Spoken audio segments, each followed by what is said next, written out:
In this video, I will be walking you through how to create and delete new events on your time. For the first example, I'm going to walk you through how to add new events inside of an item that you're creating in the plan. So we're going to go to the plus button in the bottom right. I'm going to go to income and other income. Let's say, for example, that Amy is going to have some freelance work that she's going to do for a few years, and that's going to bring her about $35,000 annual into her income.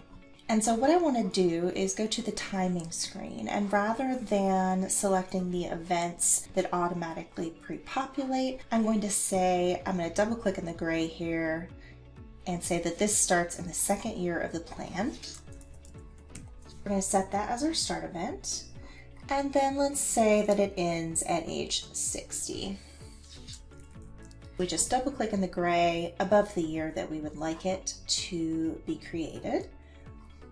We've got Amy starting her freelance business at age 53 and ending it at age 60. We're going to click done to save that. And then the next thing I want to walk you through is going over to the timeline. What if your client has an event on the timeline that they would like to delete? If you go to your timeline, you can hover over all of the event icons and see what they represent. Let's say, for example, she's decided she no longer wants to remodel the kitchen. You're going to see that this event affects the timing of one item with this blue banner here. So you're going to ask it to show you the details. You're going to click on the item.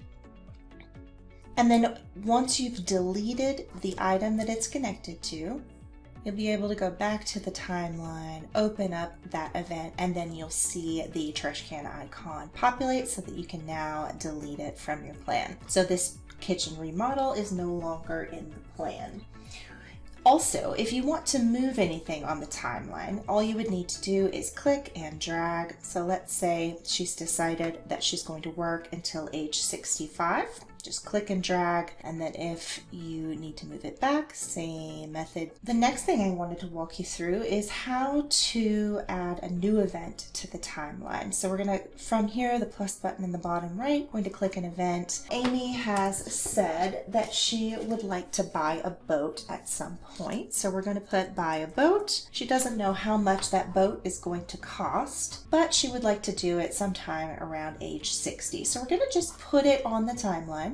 We have this buy a boat. You can click on it and see that it's not connected to anything. There isn't any monetary value attached to it, and we can delete it if we need to. But this is just a marker on the timeline to let the advisor know that next time you meet, maybe have a discussion about this and see where we're at with that. I hope that this helps. If you have any questions, feel free to reach out to us by clicking the name of your client in the top right, request support, enter your message into the text box, and share client access. Thanks for listening.